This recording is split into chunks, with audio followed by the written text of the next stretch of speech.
Voilà, bienvenue sur DMG TV, les histoires mystiques. Tu es nouveau sur la page, n'oublie pas de t'abonner, de laisser un commentaire, de liker, de partager. Tu vas raconter une histoire, envoie ta demande ici en direct sur TikTok et on va te faire monter, tu vas nous raconter ton histoire. Ici, on ne mentionne pas le nom des gens. On n'est pas là pour, ce n'est pas la justice, là, c'est pas on n'est pas là pour dire, ok, tonton Gilbert m'avait tapé hier. Non, non, non, non, non, non. Ici, on raconte uniquement les histoires et puis on prend les noms d'emprunt. Si c'est Stéphane qui a fait le truc, tu peux dire, il y avait un Dieu donné qui a fait ci, qui a fait ça. Point. On ne va pas entrer dans la vie privée des gens parce que on n'est pas là pour ça. Le but est de sensibiliser. C'est pas ici de venir accuser les gens que machin, patati patata. Hein? Voilà. Donc, ceux qui ont les histoires peuvent déjà envoyer leur demande et on va les faire monter maintenant. Et puis, ça va commencer. Ah, Tu m'entends maintenant? oui, très bien. J'ai l'impression que il y a toujours l'écho. Non, on t'entend bien. Très bien ici. Ah, d'accord. C'est comment alors DMG? Ça va très bien, toi-même. Ah, je suis là. Je suis honorée. DMG, je vais te dire un truc. Tu sais qu'au début, tes histoires me faisaient peur. Je dormais, je faisais les cauchemars. J'ai fui tes vidéos pendant un temps. J'ai dit que les histoires que les gens viennent raconter ici, là, je dormais mal. En plus, je vis seule. Donc, tu peux imaginer, avec les gens qui racontent les histoires avec les serpents en vallée, ou bien quelqu'un a vomi le serpent. Aïe, j'avais peur. Mais bon, après, je me suis habituée. Bon, je vais raconter une petite histoire. Ça concerne une connaissance à nous, personnellement, dans la famille, qui a eu une petite histoire mystique, quoi.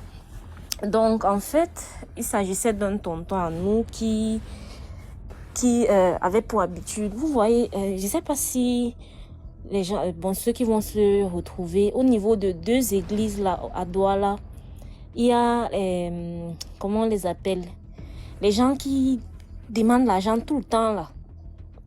Il y a il y a les enfants, les parents, les familles, ils viennent des pays un peu bizarres comme ça. Je connais plus trop les noms. Et puis, mon tonton là avait pour habitude de donner l'argent là-bas et tout. Il vendait au marché central. Donc, en rentrant, il donnait toujours les petites pièces et tout. Son affaire, franchement, était quand même assez fructueuse. Et puis, en rentrant, quand il prenait son taxi, il donnait toujours les 100 francs, les 200. Un jour, donc, il a donné 125, je pense, si j'ai bonne mémoire, à un enfant. Toujours au niveau de deux églises là où il y avait la Total. Il y avait une station de service, voilà. Et puis, il y avait un enfant là-bas, il a demandé un peu d'argent, il a donné 125. 2 semaines après, mon tonton là, il commence à avoir d'abord ses affaires chutées. Donc, il ne vendait plus bien comme avant. Après, il commence à avoir des petites maladies. Donc, à chaque fois qu'un 10 000, 20 000 va entrer, ça va fuir. Du moins, ça va aller dans les soins et tout, jusqu'à ce qu'il fasse faillite. Donc, il était devenu, comme on dit chez nous, élan. Donc, il n'avait plus rien. Et un jour comme ça, il continuait toujours à aller au marché. Un jour comme ça, il était donc au niveau du lycée des jeunes filles à l'époque. On appelait ça le lycée des jeunes filles. Il attendait donc le cargo. Parce qu'à l'époque, là-bas, il y avait les cargos de 100 francs là. Vu qu'il n'avait plus les moyens de prendre le taxi. Un vieux papa passe à côté de lui. Et lui dit, mon fils, viens un peu s'il te plaît, viens m'aider. Il est donc allé aider le papa. Le papa, en aidant le papa lui dit, mon fils, je vois que tu as beaucoup de problèmes. Mon tonton le regarde d'abord, il dit que oui, mais papa, comment tu sais ça? Il dit, je suis en train de voir que tu as les problèmes. Et ton problème vient du fait que tu aides beaucoup les gens. Il dit, oui, papa, c'est vrai, j'ai des problèmes. Et tout, il a commencé à expliquer au papa comme ça. Et le papa lui dit donc que, souviens-toi bien, un jour, tu as donné 125 francs à un enfant au niveau de la station ici devant, vu que de l'endroit où il était à la station, ce n'était pas loin. Il lui dit, oui, je ne me rappelle plus. Le papa dit, réfléchis bien. Tu avais donné 125, très précisément, à un enfant au niveau de la station. C'est là où il dit à mon tonton que, ok, va réfléchir. Si tu te rappelles, reviens-moi. Tu vas toujours me voir à cet endroit-ci. Mon tonton va, et puis 3 jours plus tard, il revient. Il cherche encore le papa là à nouveau. Et il dit, effectivement, je me rappelle, j'avais donné de l'argent à cet enfant. Il dit, ok, je te dis donc ce qui s'est passé. L'enfant en question, c'était pas vraiment un enfant, c'était un esprit qui a pris ton argent et est parti travailler. C'est pour ça que tu te retrouves dans les problèmes. Essaye de tout faire. Tu trouves cet enfant-là. Tant que tu ne trouves pas l'enfant-là et tu ne retrouves pas tes 125, dont tes précis 125 que tu avais donné à l'enfant-là, on ne peut pas t'aider.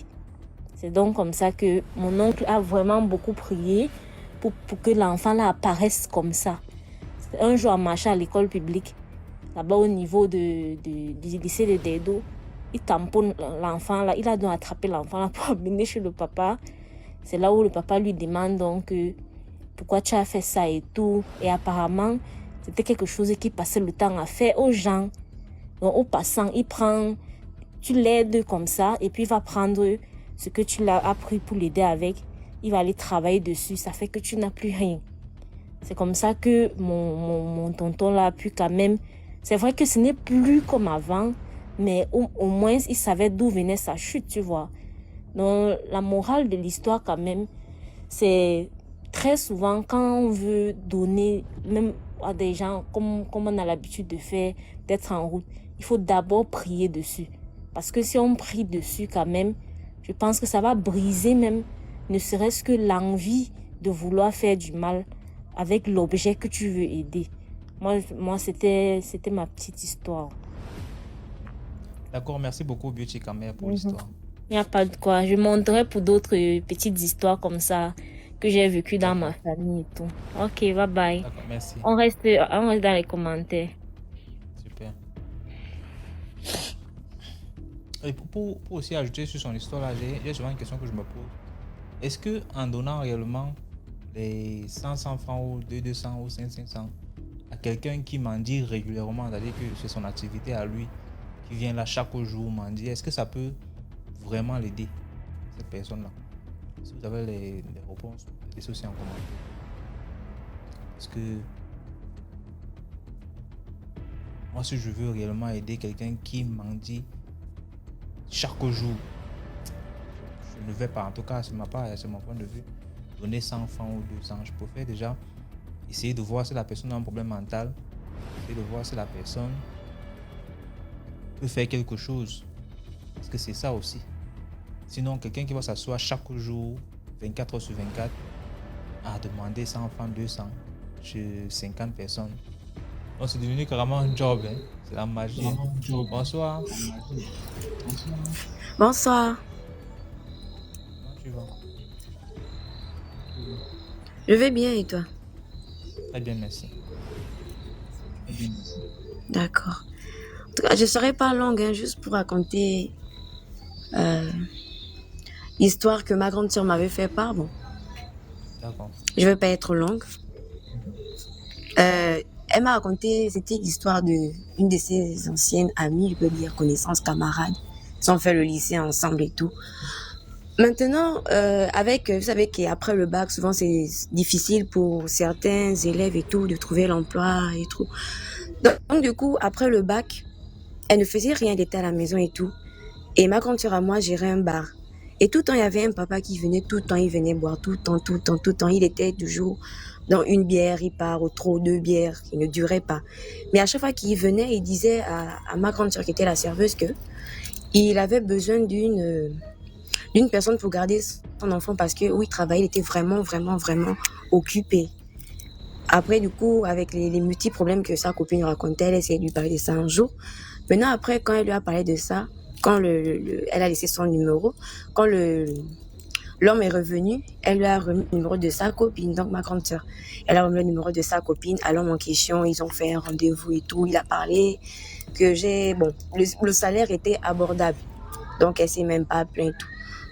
C'était juste pour garder l'enfant le temps qu'il partait au travail, qu'il était tout le temps occupé, le jour, la nuit, il n'avait pas le temps. Et il avait donné des conditions à la copine de ma grande sœur. Et les conditions étaient que quand elle vient pour s'occuper de l'enfant, elle prépare, elle met la nourriture, elle sert la nourriture, elle le met, elle fait passer sous la porte. Elle fait passer sous la porte, mais qu'elle n'ouvre pas la porte. Elle ne doit jamais ouvrir la porte. Et à un moment donné, la copine de ma grande sœur se plaignait pas, elle faisait. Et même quand il fallait faire prendre le bain à l'enfant, vu qu'elle n'avait jamais vu.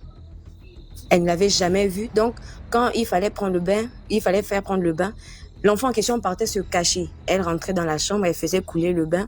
Et le patron lui avait donné la condition qu'après faire couler le bain, elle devait faire sortir tout le linge des armoires, faire sortir le linge des placards et tout, et étaler ça au sol, genre comme une sorte de nid. Elle devait laisser ça au sol. Et la copine de ma grande soeur faisait sans se plaindre, mais elle se disait qu'attends, mais c'est quel enfant que moi je garde, je nourris, je fais couler les bains que je ne vois jamais. Pourtant, elle entendait les bruits dans la chambre et tout, l'enfant jouait, ça courait. Après un jour, par curiosité, elle a décidé, après faire couler le bain, elle a décidé de ne pas fermer la porte, vouloir venir guetter après. Donc après, elle a fait sa routine, elle a fait couler le bain, elle a étalé le linge comme d'habitude au sol, elle a éparpillé, elle a déposé. Quelques minutes après, elle a attendu. Après, quand elle est revenue vers la porte, faisant de guetter, elle avait même peur. C'est ce que ma grande sœur m'a raconté. En fait, elle n'était pas, je sais pas comment dire ça. Elle n'était pas, en fait, son esprit n'était pas là, mais elle voulait forcément voir, Après, du coup, elle a ouvert la porte doucement, elle s'est mise à ouvrir doucement. Et après, elle a vu un énorme python qui était dans le linge qu'elle avait étalé. Il était dans le linge qu'elle avait étalé et tout. Elle voulait crier, mais dessus, en fait, elle a, comme ma grand-mère m'avait dit, elle avait mis la main sur la bouche pour ne pas éveiller les soupçons. Et après, quand elle a refermé la porte, elle a dit qu'elle était traumatisée avant de sortir de la maison. C'est-à-dire qu'elle n'arrivait plus à marcher, elle était sur place, elle tremblait. Elle n'arrivait même pas à prendre son téléphone pour appeler les parents ou, je sais pas, appeler son patron. Elle s'est dit que bon, là, il n'y a plus le temps, elle doit sortir de la maison. Et quand elle est sortie de la maison, elle n'a même pas refermé la porte, elle est juste partie comme ça. Et depuis, ma grand-mère me dit que depuis ce jour, elle n'est pas stable. Elle a arrêté ses activités, elle a arrêté l'école. Depuis ce jour, elle ne fait plus rien. En fait, quand on la voit maintenant, elle est comme perturbée. Parce qu'elle dit que ce qu'elle avait vu le jour, elle ne peut jamais oublier ça. Jusqu'à présent. Donc, c'était un peu ça mon histoire. Merci beaucoup pour l'histoire. De rien. Bon, je vous laisse. Elle doit avoir un psychologue. Bon, là, je sais pas, avec nous, les familles africaines, là, c'est compliqué. Hein. C'est vrai, certaines personnes l'ont cru, mais d'autres disent que bon, elle a vu ce qu'elle cherchait, elle a vu ce qu'il fait. D'autres disent que non, elle devait pas ouvrir la porte, vu qu'on lui a donné des instructions, elle devait seulement chercher son argent et partir. Donc, c'est compliqué.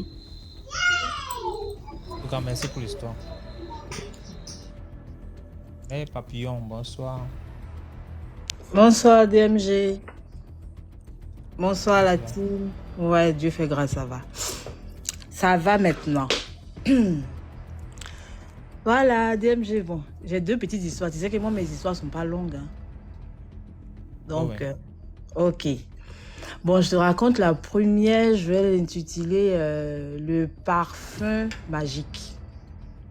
En fait, c'est une tante. Elle est chansonnière au village. Tu vois, quand il y a les événements, les tantes qui chantent dans les dialectes là. Et c'est ce que ma tante, elle faisait. Mais cette tante-là, quand elle arrive en ville, en tout cas, toutes les maisons où elle passe là, quand elle doit repartir, elle peut repartir avec des millions, quoi. Les gens lui donnent beaucoup d'argent. Quand elle vient t'expliquer son problème, tu ne diras jamais non. Même si tu n'as pas, tu vas toquer à toutes les portes. Si tu dois aller prendre crédit à la banque, tu vas prendre crédit, tu vas lui donner. C'est quand tu pars que tu te rends compte que Pourquoi je lui ai donné mon argent même? En tout cas, elle est déjà partie, tu ne peux plus reprendre. Donc, un jour, elle est venue et tout à la maison. Elle est venue voir mon papa. Et quand elle vient comme ça, elle dépose ses bagages. Et puis, elle sillonne chez tous les tontons qui ont un peu d'argent là. Et elle devait aller chez un tonton. Donc, elle a dit à ma grande soeur, ah, tu vas m'accompagner là-bas comme je ne connais pas là-bas. Ma grande soeur dit, ok. Donc, ma grande soeur allait prendre sa douche, la première et tout. Elle s'est habillée. Puis, elle attendait la tante. La tante allait prendre sa douche. Et comme la tante durait, elle allait voir, mais qu'est-ce qu'elle fait? Donc, elle est rentrée dans la chambre. La tante est en train de se parfumer. Quand la tante l'a vue, elle a crié. Mais bon, elle ne pouvait plus changer d'avis. Elles sont parties. Mais partout où elles sont passées, là, c'est ma soeur qui a raflé tout son argent. Tous ceux qui la voyaient, mais toi, tu es la fille des temps. Ah, tu as grandi, mais ça fait un bail. Ton papa, il va bien. Ils disent à ma tante, ok, j'ai compris ton problème. Hein. J'ai compris le problème, mais on va voir ça. Et avant de partir, ils disent à ma grande soeur, tiens, toi, tu es en quelle classe maintenant? Tiens, tu mets sur toi. Toutes les coups, elle était en boule quand ils sont rentrés. Après, on a compris en fait que le parfum, il était mystique. Quand elle met le parfum, quand elle demande quelque chose à quelqu'un, il ne faut pas que quelqu'un la voie mettre le parfum en fait. Quand elle demande quelque chose à quelqu'un, la personne ne peut pas refuser. Et du coup, comme ma grande soeur l'a vu mettre le parfum, donc du coup, ce jour-là, c'est elle qui a pris toutes les chances. Ma grande soeur est rentrée avec un paquet d'argent. Elles ont fait au moins 4 à 5 tours. Abidjan, passer chez les gens, tout le monde lui donnait la même réponse. Non, on a compris. C'est que sur le problème que tu as expliqué, tu es encore là, non, il n'y a pas de souci. Quand tu vas, avant de partir, on va te donner. Et avant de partir, ma grande dit, mais c'est bizarre. Ils avaient tous la même réaction. Contents de la voir. Même des gens qui l'avaient vu il n'y avait pas si longtemps, hein, qui étaient contents de la voir. Tiens, tu vas payer tant. Tiens, tu vas payer ton goûter. Ma grande soeur est rentrée ce jour-là au moins 200 000 francs. Elle devait avoir peut-être 15 ou 16 ans. Elle est rentrée avec 200 000 francs. Elle était tellement contente. Depuis ce jour-là, ma tante dit maintenant qu'elle est dans la chambre, là, elle ne veut plus voir quelqu'un tant qu'elle n'est pas sortie. Voilà la première histoire. Je fais quoi? Je raconte la deuxième ou bien je remonte? Vas-y, raconte la deuxième. Ok. La deuxième, en fait, on venait d'aménager dans un quartier de la commune d'Abidjan. Et il y avait un jeune dans le quartier, tu le voyais, un beau garçon, bien.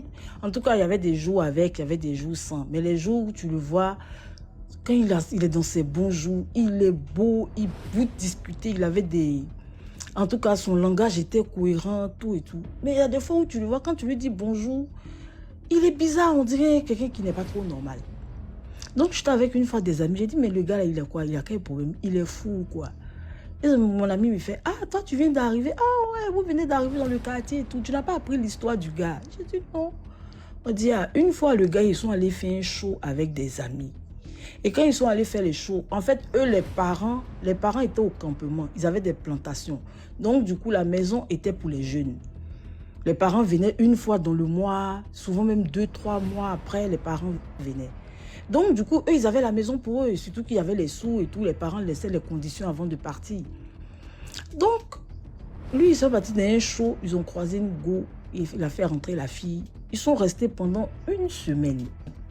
Mais les frères du gars disaient qu'à chaque fois que la fille sortait de la douche, qu'elle se lavait, quand tu rentres juste après elle, tu vois, tu trouves des feuilles séchées. C'est comme quelqu'un qui s'est roulé dans le gazon et qui allait prendre sa douche. Et même le matin. Donc, ils ont dit, ta copine, c'est son affaire là, c'est un peu bizarre quand même. Vous vous roulez, ou bien vous, vos shows là, vous partez faire ça dehors, après vous montez. Mais c'est comment? Parce qu'à chaque fois qu'on monte, la fille est un peu bizarre. Bon, eux sans plus, hein, c'était une fille qui était très belle et tout. Et la fille a fait une semaine et elle est partie. Et elle est partie, elle avait laissé des vêtements, des trucs et tout ça là. 1 semaine, 2 semaines, 3 semaines. Ah! Mais comme elle a expliqué où est-ce qu'elle vivait, ils ont dit, bon, mais la fille a disparu. À l'époque, il n'y avait pas les portables hein, comme aujourd'hui. Là. Mais comme elle avait donné son adresse et tout, ils se sont rendus à son adresse. Donc, quand ils sont arrivés dans son quartier, tout de suite, ils ne repèrent pas la maison. Ils ont croisé des jeunes là. C'est indiqué, juste à ce qui ça arrive vraiment dans le quartier de la fille. Quand ils sont arrivés, ils ont demandé après la fille, les jeunes là font ça. Vous êtes sûrs? Ou bien, bon, comme elles se ressemblent, certainement que c'est le même nom. Donc, ils ont indiqué la cour. Quand ils sont arrivés, ils ont tapé, ils se sont dit, bon, peut-être que les parents sont sévères. Tu vois, à l'époque, on avait peur. Ils ont tapé, c'est une des sœurs du gars, de la fille qui ouvre. Ah oui, on veut voir, par exemple, j'ai dit quoi, Valentine. Sa sœur tic, vous voulez voir Valentine? Il dit oui, elle appelle une de ses grandes sœurs, revient. Vous voulez voir Valentine comment? Ah, On veut voir Valentine. Et bon, rentrer, on va voir les vieux. Ils ont voulu fuir, ils étaient 2. Ils ont voulu fuir. Non, rentrer, il n'y a pas de problème. Le vieux n'est pas sévère, rentrer. Donc les gars, ils rentrent. Ils expliquent. On veut voir Valentine. Ils ont pas dit, mais vous voulez voir Valentine comment? Vous avez vu où? Donc Valentine est restée 1 semaine avec nous. Quand le gars, il donne la date. Il dit, ah bon? Ok, il va prendre l'album photo. Faut me montrer Valentine dans les photos là. Et il montre la fille. Le vieux dit, tu l'as vue à combien de temps? Il dit, on va dire 3 semaines, 1 mois. Il dit, ah, ok. Vous êtes en famille? Il dit, oui, nous sommes en famille. Il dit, ah, parce que comme vous êtes des garçons, on peut vous dire les choses. Valentine est décédée. La date où vous l'avez vue, là, c'était l'anniversaire de son décès. Ça faisait 1 an. Elle est décédée dans un accident et en fait, elle a été projetée hors de la voiture. Donc, elle est tombée dans les herbes. Ils ont mis quelques jours même à retrouver le corps. Elle revenait d'un gasoil avec des amis. Elle a été projetée. Pourquoi c'est tombé sur vous, je ne sais pas. Mais en tout cas, voilà l'histoire. Valentine, elle est décédée. La date où vous l'avez vue là, c'est la date de son décès. Les gars, ils sont rentrés là-bas. Le gars a disjoncté à la maison. Donc, ils ont fait revenir les parents. Bon, ils l'ont envoyé dans des villages. Ils ont fait des prières. Mais il n'a pas retrouvé toute sa tête. Le mec est resté comme ça, un peu à l'ouest, quoi. Des fois, ça va. Des fois, ça ne va pas. Bon, le gars, il est resté comme ça. Jusqu'à ce que nous, on quitte le quartier. Il était toujours un peu zinzin, on va dire, quoi. Donc voilà, c'est pour dire, bon, il faut faire attention. Hein. Souvent aussi, avant d'héberger quelqu'un, il faut aller connaître chez elle. On ne croise pas quelqu'un tout de suite et puis en même temps, elle est à la maison, même quand on est seul, c'est quand même compliqué. Voilà, donc voilà, c'était mes 2 petites histoires. D'accord, merci beaucoup pour l'histoire, mais Papillon. Merci DMG, ouais, à bientôt. Je suis dans les commentaires. D'accord, dans les commentaires. Bonsoir. Bonsoir. Allô? Maïra. Comment ça va? Maïra, oui, ça va? Très bien, toi-même. Oui, ça va? Très bien. Ouais, ça va, dis donc, ça va. Bon, moi, je suis de l'extrême nord, hein, sud de Marois. Mais je vis à Paris, je suis en France. Qu'est-ce que je voulais dire? Je voulais raconter une petite histoire que moi, je ne vais pas très, très loin comme d'autres personnes. Ça, c'est moi, quand j'étais à Garoua, marié avec un blanc, mon mari m'avait acheté une voiture. À l'époque, ça s'appelait Lada Samara. Il m'avait acheté ça. Toute neuve, hein. Après, maintenant, on m'appelle, on me dit mon papa est malade, gravement malade à Maroua. Garoua-Maroua, c'est à 210 km. J'ai pris la voiture, moi-même, je conduisais. Alors, j'ai cherché les gens pour voyager avec moi, je n'ai pas trouvé, même pas un. Bon, c'est pas grave. Je dis, c'est mon père, Dieu est grand. Maintenant, je conduis, je viens, je laisse par exemple 110 km de Garoua, entre Maroua et Garoua. La voiture là tombe en panne, Kinging. Toute neuve, hein, tombe en panne. Je démarre, ça ne va pas, ça va pas. Maintenant, j'ai enlevé le capot, je regarde les os de l'huile, de machin, il n'y a rien, tout est correct. D'un seul coup, aucune voiture est passée, hein. D'un seul coup, je vois un monsieur comme un bororo comme ça, les gens de Brousse là, les bororo là. Un court type comme ça là, avec un grand chapeau comme ça, il vient là, avec son bâton. Il vient, il me dit, Maïram Jo, ça veut dire que madame, qu'est-ce qui se passe? J'ai dit, Baba, je t'ai le mot à Wonni. J'ai dit, ma voiture est gâtée. Après, maintenant, il prend son bâton, il commence à taper sur le moteur de la voiture. Pam, pam, pam, pam. J'ai dit, mais Baba, ça veut dire papa, ne tape pas sur le moteur, c'est pas bon avec le bâton. Il a rigolé. Il a fait ça. Il a dit, démarre. Je démarre, c'est démarrer. Un seul coup, pap. J'ai pris 500 francs. À l'époque, je lui ai dit, prends ça là, papa, tu bois même l'eau avec. Il a dit, non, moi, je n'ai pas besoin de l'argent. J'ai dit merci alors. Moi, je croyais qu'il habitait dans Brousse là-bas parce qu'eux, ils habitent avec leur bétail un peu en Brousse, tout ça. Et maintenant, je viens alors, j'ai fait encore 80 km. Je viens à Moutroua. Le jour là, c'était le jour de Ramadan. Je voulais casser le Ramadan. Je rentre dans une petite bar comme ça. J'ai pris un top grenadine, je me rappelle. Je vois les types là assis, en train de boire le top ananas. Quoi? J'ai commencé à danser les voyages. J'ai dit ça, c'est pas un... Je voulais lui parler tellement j'ai eu peur. Après, je suis allé chez le chef. Je suis rentré directement là-bas. J'ai dit, voilà. Le chef me dit, toi, tu es peureuse toujours, tu es comme ça depuis petite. Il m'a donné quelqu'un, on est arrivé alors à Maroc. Maintenant, je vire comme ça pour aller chez moi. Je le vois assis à côté des enfants qui vendent les oiseaux là, en route là, assis là. Et ce sont les enfants de mon quartier. C'est là alors que Mbaya est venu, hein, j'ai commencé à danser, c'est-à-dire que On ne sait plus comment faire. Après, il vient, je rentre comme ça chez moi, on ferme le portail à Maroua. Maintenant, il vient. Par où il est entré, je ne sais pas. Il dit que de toute façon, ton papa va guérir. Mais il lui restait 3 ans. Il lui restait 3 ans. Et demain, là, il faut m'amener un mouton. Hein. Où tu m'avais trouvé là, tu viens avec ton oncle tel. Vous égorgez le mouton là, vous le laissez là-bas. Sinon, toi-même, tu es daï. J'ai expliqué ça à ma famille, tout. 2 jours après, on a amené le mouton. On a égorgé. Il a dit, il ne faut pas regarder en arrière. Quand vous égorgez, vous rentrez. Sans regarder par derrière. On a égorgé, on a laissé. Mon oncle, comme il est curieux, lui il a mis sur le rétroviseur, il regarde. Il n'y avait plus le mouton. Maintenant, je reviens encore à Maroua. Je pars à l'hôpital voir mon papa. Mon papa est guéri. Ça va. Alhamdoulilah, Dieu merci. Les 3 mois qu'il a donné là, exactement là, mon papa est mort 3 mois après. 3 mois après, comme il a donné, ce type-là. Je ne sais pas si c'est un diable, je ne sais pas. Mais depuis ce jour-là, hein, le type-ci, hein, à chaque fois que je vais à Maroua, dès que je mets ma tête comme ça pour dormir, je le vois toujours devant le portail. Mais il n'entre pas chez moi, devant le portail. Jusqu'à maintenant, jusqu'à j'ai vieilli. C'est ça que je voulais te raconter, quoi, mon fils. Alors, je ne sais pas comment tu trouvais ça comment? L'histoire là, tu trouves comment, mon fils? C'était 3 ans ou 3 mois? Non, 3 ans, pardon, je voulais dire 3 ans. Mon papa est mort, c'est vrai. Tu sais tellement que ce truc-là m'a traumatisé. C'est même plus... Qu'est-ce que j'ai dit même? Ouais. Merci beaucoup. Jusqu'à j'ai vieilli. Vraiment, jusqu'à j'ai vieilli là. L'histoire, c'est resté dans ma tête jusqu'à... On est revenu en France ici avec mon mari. C'est resté comme ça là. Je n'arrive pas à enlever ces trucs. Je n'arrive pas. C'est pas facile. Merci, papa. Merci, mon fils. Bonne soirée. Hein. Merci. Hein. Bonne soirée. Merci. Merci, papa. Merci. On vous dit souvent que nous ne sommes pas seulement entre jeunes dans le direct là, il y a aussi des personnes âgées là. Il faut souvent faire attention, les commentaires peuvent blesser les gens. Hein. Allô? Bonsoir. Allô? Axel.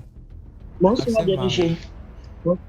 Oui, bonsoir la famille. Bonsoir, likez, partagez, commentez. Bon, j'appelle depuis la Côte d'Ivoire. Je vous avais emmené des vocaux sur WhatsApp, mais je pense que ça n'a pas été publié. Bon, je vais revenir sur une histoire que j'ai vécue personnellement. Okay. Alors, ça s'est passé en 2009. Bon, à l'époque, j'avais un magasin de cosmétiques et j'ai mon meilleur ami qui est garçon. Moi, j'ai des amis hommes. Et nous, on avait des galères, mais laisse tomber quoi. Donc, un jour, il m'appelle, il dit, ma soeur, c'était à la veille des fêtes. Il dit, ma soeur, je viens de découvrir un bon féticheur sur Internet. Hein. Donc, de toute façon, nous deux, on est galère là. On va aller le rencontrer. Je dis, mon cher, moi-même, ça fait 3 mois que le magasin, il n'y a même pas quelqu'un qui me demande les prix d'un article. Donc, on va aller voir. Comme aussi, j'avais la sale bouche. Je me suis dit, peut-être quelqu'un m'avait lancé un sort. Donc, on y va. On arrive là-bas à 19h30. Et encore, je rappelle que le matin du jour de rendez-vous, moi, mes parents et moi, on était à 500 mètres. Donc, j'étais un peu âgé. Je partais dire bonjour à papa, à maman. Quand je suis arrivé, papa m'a dit, où tu penses aller ce soir? N'y va pas. Donc, du coup, j'ai dit, mais lui, il a quel problème? On s'est disputé un peu. Il dit, non, n'y va pas. Je n'ai pas considéré. Et 19h30, mon copain et moi, mon ami, on y va. On a été reçus à 2h du matin. Quand on a été reçus, mon ami il est parti d'abord. Ensuite, c'était à mon tour. Quand j'arrive, le gars il me dit, ton papa il est très malade actuellement. Ce qui était vrai. J'ai dit oui, effectivement. Il dit, mais toi, ton problème c'est simple, c'est ton papa qui est à la base. Le truc c'est qu'il t'a mis dans un cercueil, mais il n'a pas fermé le cercueil entièrement. Donc la vie que tu mènes actuellement, là, tu devais mener 1000 fois plus que ça. Mais c'est pour te protéger qu'il t'a enfermé dans le cercueil. Donc, il se fait tard, vous allez rentrer, revenez. On était le 23 décembre, il a dit revenez le 29. Ok. Moi, j'ai payé ma consultation. La consultation, c'était 10 000. J'ai payé la consultation, on va. Le 29, mon meilleur ami et moi, on se ramène là-bas. Il me dit, bon, tu sais quoi? Je vais t'aider, mais il faut que toi aussi, tu m'aides en retour. J'ai dit, mais qu'est-ce que je peux faire pour vous? Il me dit, non, en fait, tu as une étoile et moi, je voudrais que tu me donnes un enfant. J'ai dit, mais comment ça, un enfant? Je rappelle que j'étais en couple et j'avais déjà 2 enfants. Il dit, mais moi, je ne suis pas venu ici pour avoir un enfant. Moi, je suis venu pour voir si j'ai fait du mal. Parce que souvent, quand on dit, il y a des sorts qu'on vous lance parce que vous parlez mal aux gens. Donc, peut-être que c'est mon cas. Il dit, non, tu n'as rien fait. Mais tu as quelque chose qui m'intéresse. Et si tu m'aides, moi aussi, je vais t'aider. Parce que tu seras une grande commerçante à l'avenir. Il dit, moi, en tout cas, ça ne m'intéresse pas. Donc, il m'a donné un seau d'eau, aller dans la douche, me faire un bain. Bon, je me suis dit, bon, j'ai fait le bain. Je vous parle du 29 décembre. Janvier, pas de menstrues. Février, pas de menstrues. Mars, pas de menstrues. Avril, pas. Bon, en temps, moi, ça faisait un truc de 5 mois derrière, depuis décembre, que je n'avais pas de relation avec mon ancien conjoint parce qu'on était en Discord. Et lui, il s'en va voir mon papa et il lui dit, votre fille est enceinte, mais sincèrement, c'est pas de moi la grossesse parce qu'il y a longtemps, moi, j'ai pas de relation intime avec elle. Le lendemain, mes parents m'appellent. Qu'est-ce que tu allais fabriquer encore? Avec qui tu allais avoir des rapports? Quelle grossesse? Je dis, mais je ne suis pas enceinte. Mais il me dit, mais c'est vrai qu'au quartier, tout le monde disait, bonjour maman, bébé maman. Donc ça m'a interpellé au point où j'ai fait plus de 10 tests à 15 tests de grossesse, 0. Mais mon menstrues aussi ne venait pas. Et ok. Donc j'avais une voisine au rez-de-chaussée, moi j'étais au premier, elle était au rez-de-chaussée, qui avait sa soeur qui était malade. Moi je fais pas de... Je ne dors jamais. L'après-midi, je ne fais pas de sieste. Mais ce jour-là, il y a eu un petit sommeil. Et dans le sommeil, j'ai vu la sœur de mon ami qui était malade, qui était décédée. Quand je me suis réveillé, le portable a sonné. Et c'est elle qui m'appelait en pleurs. Ça se passe pas chez ma sœur. J'ai dit, c'est que ça là, c'est pas bon puisque je viens de rêver que ta sœur va mourir. Elle dit, il dit, bon, peut-être que c'est un rêve, on n'est qu'à prier. Du coup, quand je coupe, le médecin était dans son dos. Quand il se tourne, il lui dit, malheureusement, votre soeur est décédée. Elle me rappelle. Elle me dit, vraiment, Marie, Axel, tu avais raison. Ma soeur est décédée. Il dit, bon, ok. Fini des paparazzi de l'hôpital et puis on se donne rendez-vous où tu sais. On avait un petit coin où on s'asseyait. Donc à 22h, elle est arrivée. On est allé manger. On a fini, on est rentré. Aux environs de 4h, parce que moi je dors souvent le dos sur le matelas et puis je croise les pieds. Je mets la main sur mon front. Voici une apparition dans ma chambre. C'est le féticheur en question. Il est dans la chambre. Il est en... Comment on appelle les choses des temps de Chaka Zulu, là, les petits chocotos. Les petits trucs au cachex, là. Vous voyez, non? En rouge. Et il y a 2 hommes qui m'attrapent. Donc, quand je me débat, je me retrouve dans un autre quartier. Ils sont là encore, ils m'attrapent. Au point où je me suis retrouvé dans une maison. Et puis, il y avait une vieille maman. J'étais parti me cacher chez elle. Et la vieille maman m'a dit, mais qu'est-ce que tu as, ma fille? Elle dit, maman, il y a des gens qui me poursuivent. Elle dit, quand tu es allé chez le monsieur, est-ce que tu as payé ta consultation? Je dis oui. Elle dit, quels avaient été tes vœux? Je dis non. Je lui avais demandé si j'avais fait du mal à quelqu'un parce que mes activités ne bougeaient plus. Je payais le magasin à perte en fait. Parce que je n'avais pas de clients depuis plus de mois et puis j'avais pas de clients et je payais les magasins, je payais mes factures. Elle dit, bon, sors, va lui dire qu'il ne peut rien te faire. S'il n'a pas pu t'avoir physiquement, il ne pourra pas t'avoir spirituellement. Ok, je prends mon courage à 2 mains, je sors et je lui dis, tu ne peux... En temps, ils m'ont attrapé, le gars, il est nu maintenant. Je lui dis, tu ne pourras rien me faire, je te dois rien. Et je n'ai pas envie d'avoir un enfant avec un homme mystique. Automatiquement, je me réveille, il est aux alentours de 6h. Mon conjoint était à côté. Je l'ai réveillé, j'ai dit, réveille-toi, réveille-toi. Il dit, qu'est-ce qu'il a dit, prions. C'était la première fois, après 9 ans de vie commune, que ce monsieur-là me prenne au sérieux comme ça. Hein. On s'est arrêté sur le lit, on a commencé à prier jusqu'à vers 8h. Il m'a dit, bon, moi je vais aller au travail. Et j'ai dit, ok. Donc moi je descends du lit. Vous voyez, quand on fait les jeux de reins et puis le ventre monte, le ventre descend. J'ai eu comme s'il y avait un serpent qui bougeait dans le ventre a commencé à faire des vagues là. Il a dit, mais qu'est-ce que c'est? Il dit, moi-même je ne sais pas. Et puis, voici du sang qui coule. J'ai dit, tu as vu? Il dit, mais c'est quoi? Il dit, si je t'explique ce que je suis allé faire, tu ne vas pas croire, mais regarde, je ne suis pas enceinte. C'était une attaque spirituelle. Il dit, Il dit, va te laver, va te laver. Donc, je suis allé me laver. Le même jour, dans l'après-midi, aux environs de 14h, mon meilleur ami m'appelle. Il dit, la go, c'est comment? J'ai dit, mon frère, moi, je suis là. Si je t'explique. Il dit, mais en fait, il y a le féticheur là qui vient de m'appeler. Il dit, il veut te voir. Il dit, ah bon? Il dit, oui, il veut te voir aujourd'hui à 19h30. Il dit, bon, d'accord. Il dit, mais néanmoins, ne va pas sans moi. Attends-moi, je viens, puis on y va. J'ai dit, ok. Donc, mon ami vient 17h, 19h30, heure du rendez-vous. Dans le quartier où j'habitais, il y avait un grand rond-point. Il y a toujours ce grand rond-point. Je ne vais pas dire où parce que les gens, mon nom déjà, ils savent. Donc, on arrive à 100 mètres, je cogne un petit caillou, mes sandales se décollent. Ah, je soulève mes sandales. Au moment d'arriver au niveau du monsieur, non, retourne-toi, ne m'approche pas. Il dit, mais tu m'as donné rendez-vous. Non, je veux juste te dire, à compter d'aujourd'hui, il ne faut plus jamais que tu me contactes. Il dit, mais je te fais quoi? Il dit, non, je ne veux pas de problème avec ton père. Je ne veux pas de problème avec ton père. Il dit, ah bon?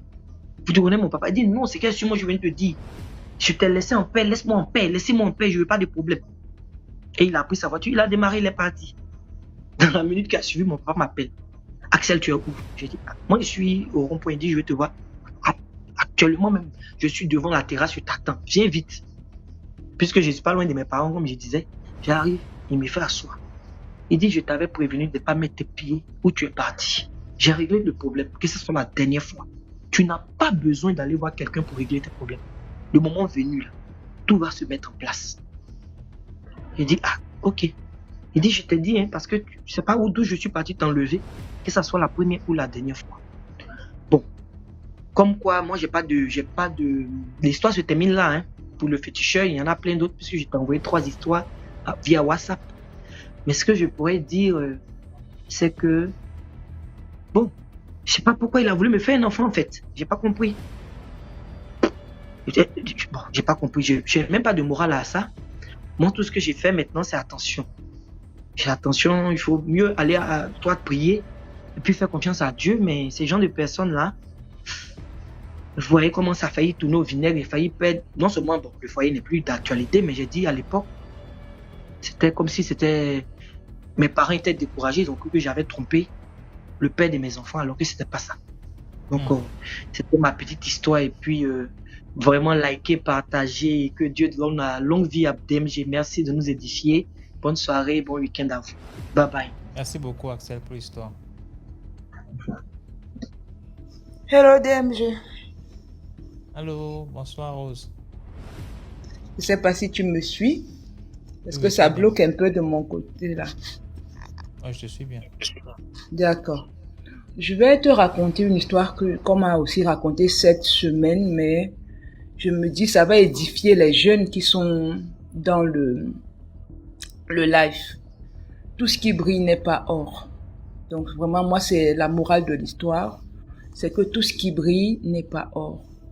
On peut rencontrer une personne avec qui construire sa vie et savoir d'où vient l'argent que cette personne a. Donc, je préfère commencer par là. L'histoire, c'est quoi? On me l'a raconté et c'est encore récent. Donc, je vais faire l'effort de ne pas faire connaître ni le pays de l'individu qui vit cette histoire actuellement, parce qu'elle va de maison de prière en maison de prière avec ses parents pour essayer de trouver une porte de sortie. En fait, c'est une jeune dame qui rencontre un monsieur qui est vraiment, comme les jeunes disent maintenant, caviar. Donc, très riche et tout. Tous sont africains.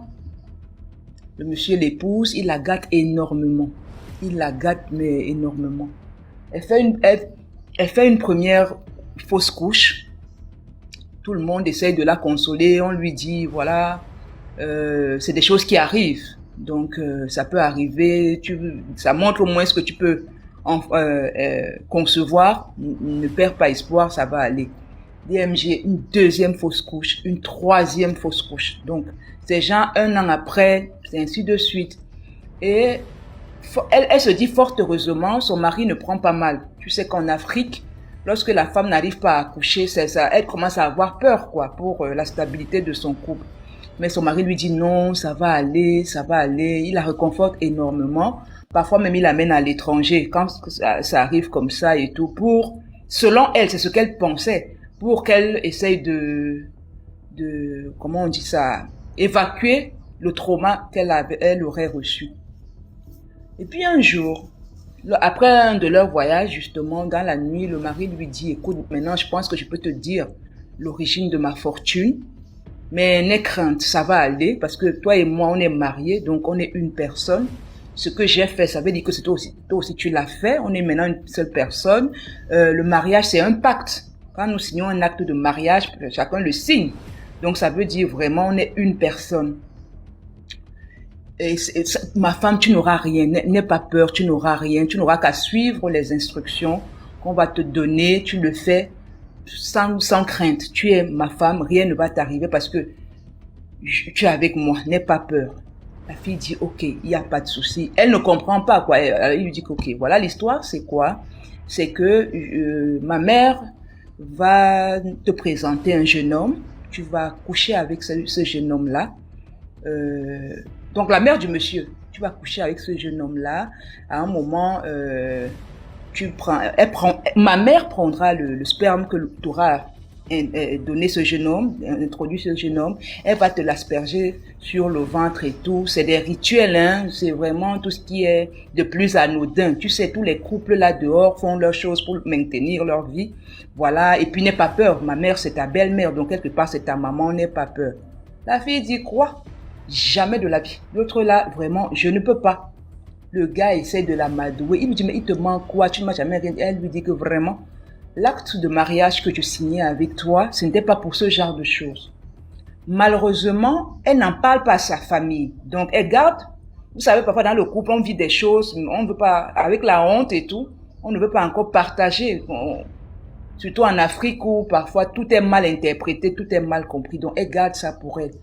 2 jours après, elle commence à avoir mal du côté, vraiment, excusez les mots, hein, je ne sais pas comment, moi j'appelle chacha. Bon, elle commence à avoir mal au niveau de son appareil génital. Elle commence à avoir très très mal.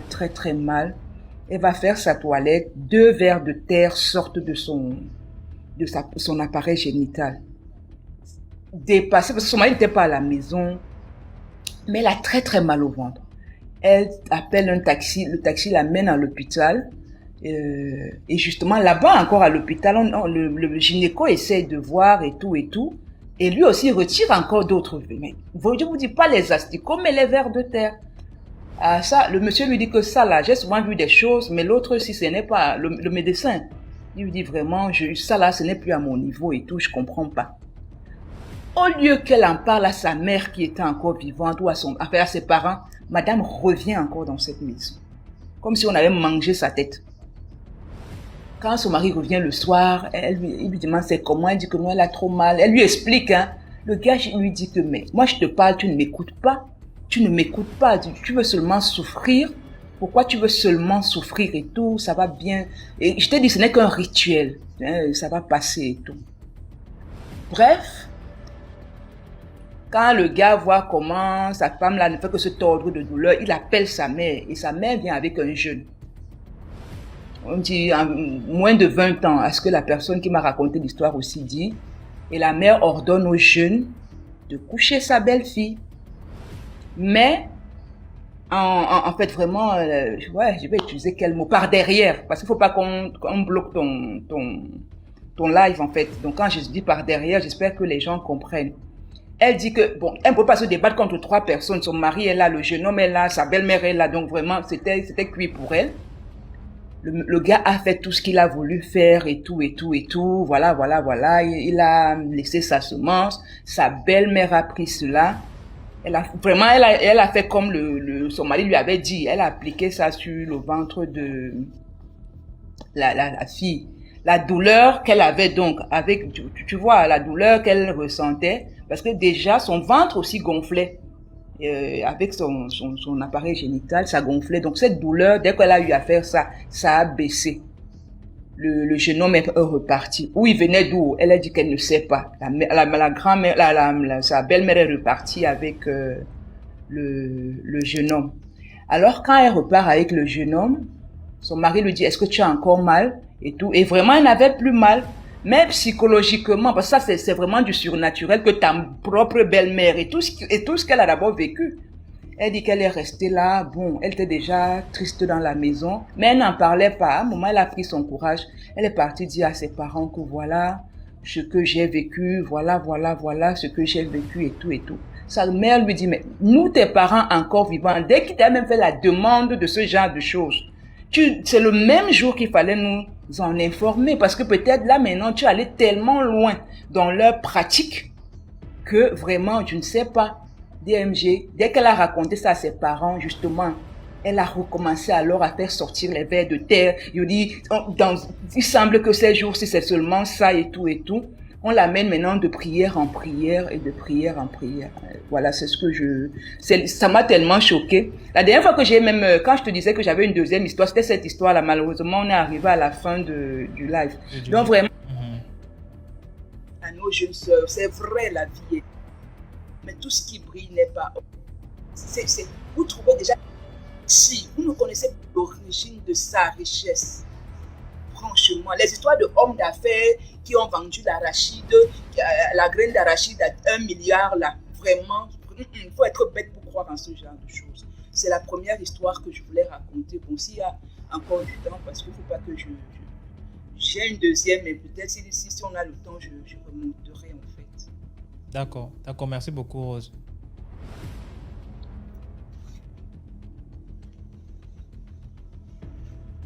Les filles ont suivi, non? Cette histoire que je suis tombé sur un gars, vraiment, il est posé, il est gentil, il ne dérange pas, il est millionnaire, et il a commencé à travailler très jeune, à 12 ans, il avait quitté la maison familiale, il a commencé à vendre les arachides, il vendait un verre d'arachide à 100 francs, après, maintenant il est mis. Calmez-vous. C'est souvent ça que les filles utilisent pour nous mettre la pression à nous. Mais tu vois pas le Fils de Dieu donner, comment lui, il est à 14 ans, il a la voiture, ah bon, hein? Ah bon? Et puis comme elle a dit aussi, c'est clair que dans plusieurs relations, maintenant c'est là, que ce soit même que ce soit le copinage, que ce soit le mariage même, il y a plein de femmes, plein d'hommes qui endurent tellement de peine et tellement la peur de partir se plaindre chez la belle famille ou bien chez même ses parents, de peur que... Parce qu'il y a aussi la réalité que une fois que tu te plains de ta copine ou bien de ton copain chez ton père ou ta mère, eux ils ne vont jamais oublier ce que ton copain ou ta copine a fait. Même si toi tu as pardonné, eux ils ne vont jamais pardonner ça. Ça c'est vrai. Mais il y a des choses avec une limite que gars, quand ça t'arrive dans ton couple, il est important de se plaindre chez ses parents ou bien même chez les parents de ton partenaire, ta partenaire. Ça. Toi-même tu dois pouvoir regarder les deux côtés. Est-ce que je parle ou je ne parle pas? Je dois être adulte. C'est pourquoi les relations amoureuses, c'est pas pour les enfants. Si tu ne peux pas vraiment bien réfléchir vite, tu restes seul. Tout le monde n'est pas obligé d'être en couple. Bonsoir DMG. Bonsoir. Oui, bonsoir à tous les abonnés. Je voudrais raconter une petite histoire quand j'étais jeune. Ça peut édifier certaines jeunes filles. D'accord, je vais te prendre après.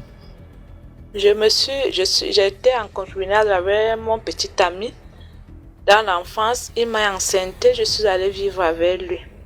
Du coup, dans son village, il y avait une histoire où les femmes ne quittaient pas le foyer.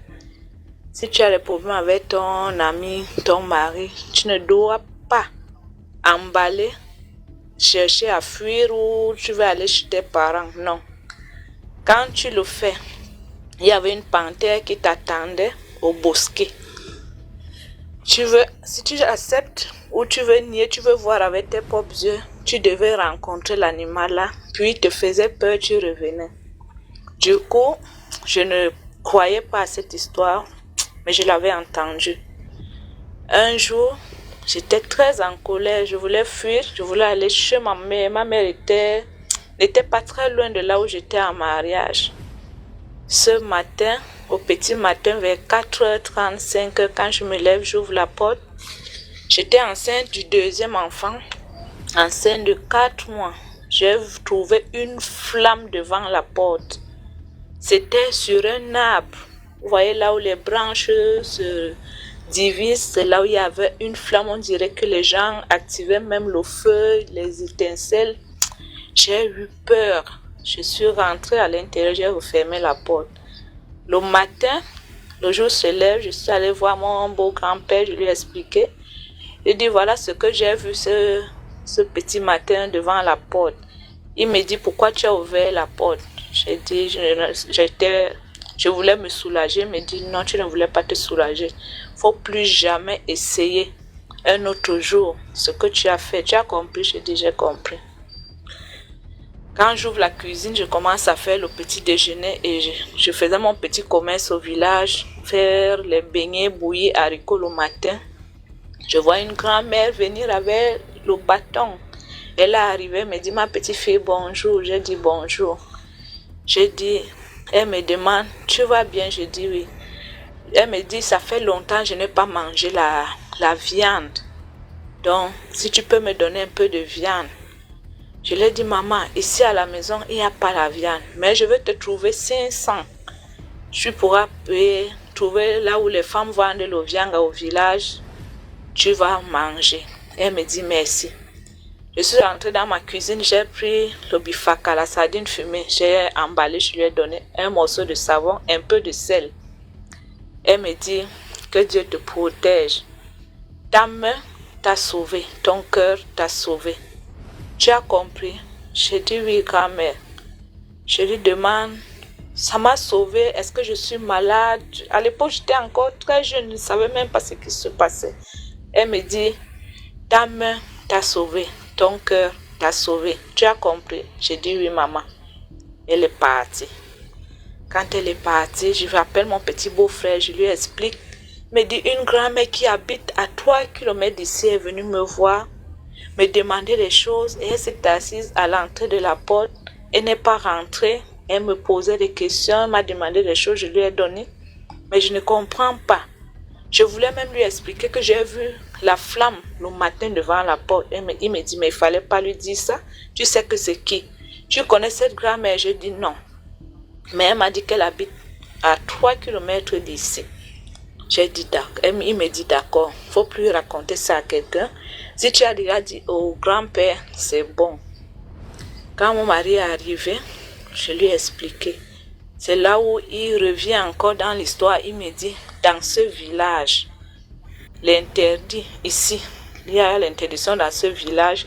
Si tu veux fuir le mariage, ne rentre pas dans le bosquet seul. Tu vas rencontrer l'animal qui va te faire rentrer. L'animal, là, notre animal d'ici, c'est la panthère. Donc, ne fuis jamais ce village. Tu as compris? Je dis oui. Je lui ai expliqué donc ce que j'ai donné, l'histoire de la flamme, et j'ai donné les choses à une grand-mère. Il me dit justement, parce que peut-être, si ce n'est pas le bébé, c'est toi-même qu'on devait manger, parce que tu es étrangère ici. Mais en échange, tu as donné quelque chose. Donc la chair qu'elle t'a demandé, la viande qu'elle t'a demandé, je ne sais pas comment expliquer en français parce qu'elle a dit, je pense que c'est ça qu'on appelle la dent saillante. Elle veut manger de la chair, quoi, quelque chose qui pique à la bouche, une petite nourriture pimentée. Donc tu as payé ta vie et la vie de l'enfant. J'ai dit d'accord. Jusqu'au jour où je suis quittée de ce village avec mon mari, on allait s'installer en ville. Je ne suis plus jamais sortie au petit matin même pour sortir ou venir dehors ou aller vite à la plantation ou aller puiser de l'eau. Jusqu'à je ne suis plus ressortie. Mais quand j'ai accouché, il paraît que les gens qui étaient avec moi quand j'ai accouché, j'étais inconsciente sur la table. Mais quand je me suis réveillée, les 2 yeux avaient les taches de sang à l'intérieur, comme si on m'avait battu, on m'avait donné les coups aux yeux, comme si on, je sais pas, tous les 2 yeux étaient rouges. Il y avait 2 taches à l'intérieur des yeux.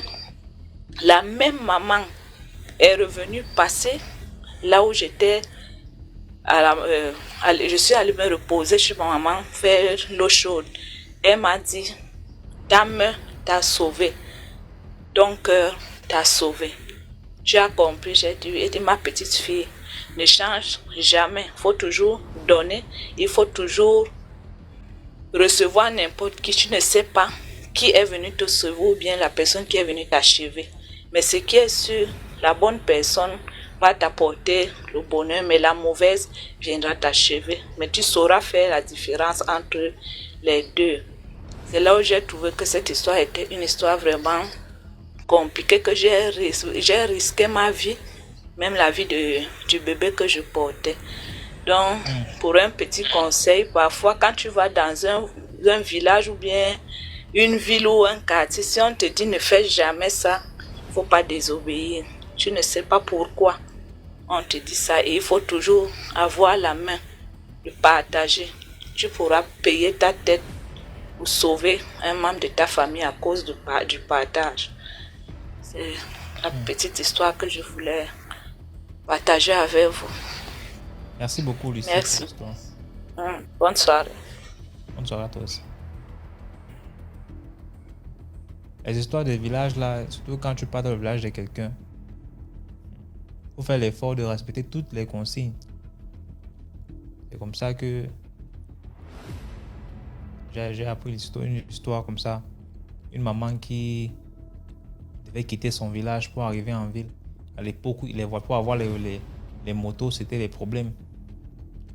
Et donc, elle s'engage comme ça à prendre la route. Et la ville qui est tellement loin, il faut traverser plusieurs villages. C'est comme ça qu'une fois, elle prend la route avec sa petite fille. Elle commence à marcher, elle marche. La nuit, elle l'a trouvée en route. Et comme il se faisait tard, sans téléphone, et il n'y a pas de lumière, de torche, c'était pas évident. Elle décide de s'arrêter dans un autre village. Juste le temps de dormir, le lendemain, continuer sa route. Maintenant, quand elle s'arrête, donc, elle toque la porte d'une femme. La femme ouvre la porte. Elle explique, ok, voilà, je suis encore de partir en ville. La nuit m'a trouvé en route. Est-ce que je peux m'arrêter ici? Elle dit oui.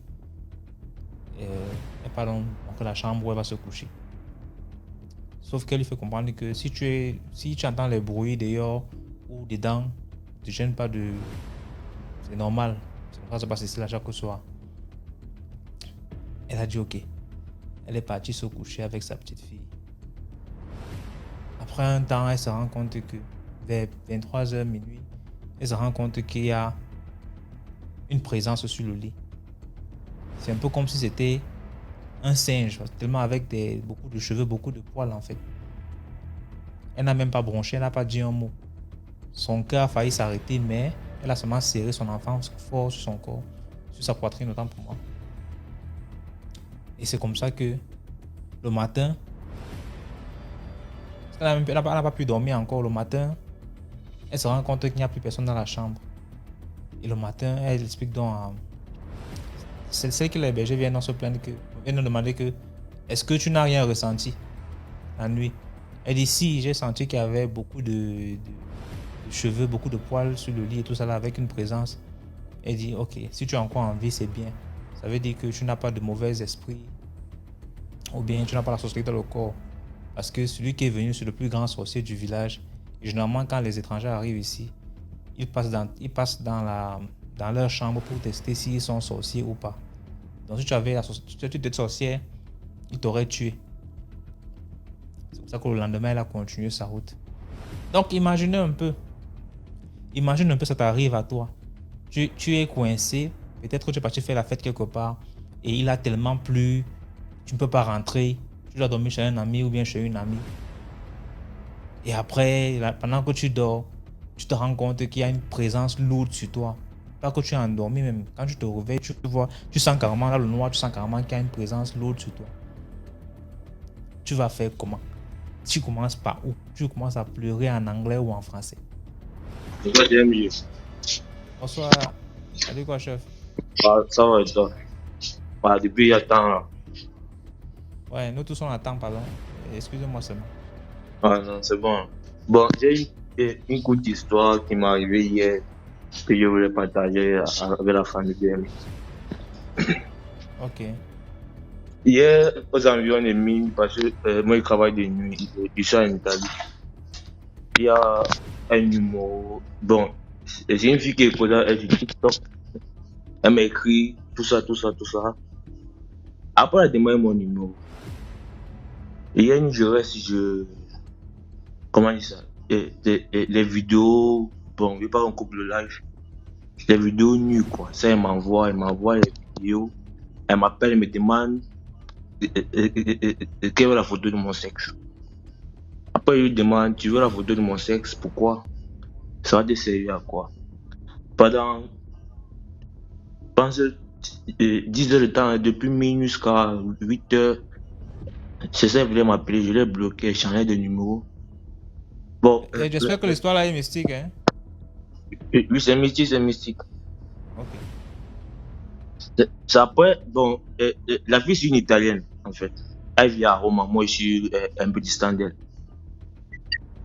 Oui, c'est après, vers 10h du matin, qu'elle m'envoie un long message pour me dire que non, mon étoile brille, que si j'envoie ma photo comme ça, j'avais bloqué, qu'elle avait pas mon étoile, elle dit mal qu'elle veut me voir. Jusqu'à maintenant, les messages sur WhatsApp, les différents numéros, qu'elle veut me voir comme ça, qu'elle veut qu'on fasse un pacte qu'elle me donne, c'est quoi, la richesse contre mon étoile. Bon, c'est ma petite histoire que je voulais partager. Pas souvent, il y a les numéros qui appellent les gens pour dire faut filmer ça, tu envoies. C'est mystique, tu peux filmer, tu envoies, comme ça, tu as gâté ta vie. On prend ton étoile, toi tu ne connais pas. Bon, c'était un peu mon histoire, quoi. Merci beaucoup, Junior. Ouais, de rien. Bonsoir. Bonsoir. Est-ce que vous m'entendez? Oui, très bien, toi-même. Ouais, ça va. Moi, j'entends pas très bien. C'est la première fois que je sors de faire un live. Je voulais raconter une petite histoire de mon village.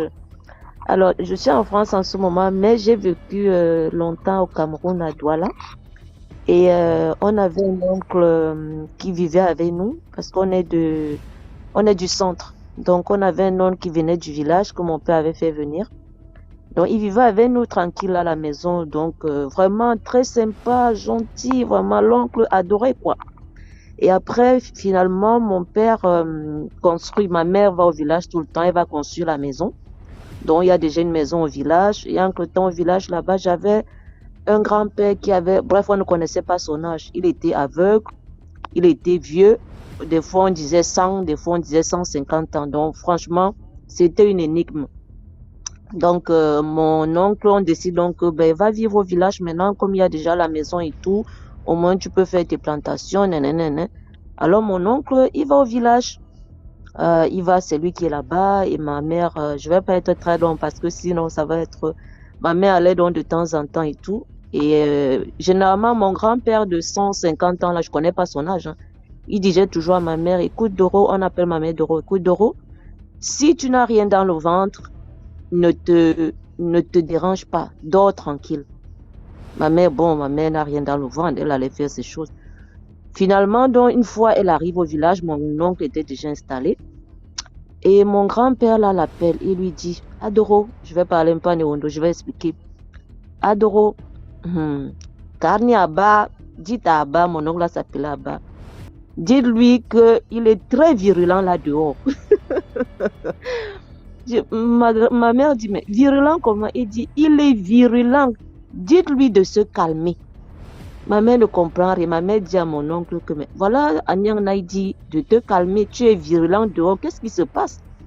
Donc, en fait, mon grand-père, là, il avait un totem, c'est-à-dire un énorme serpent. C'était le prince, en fait.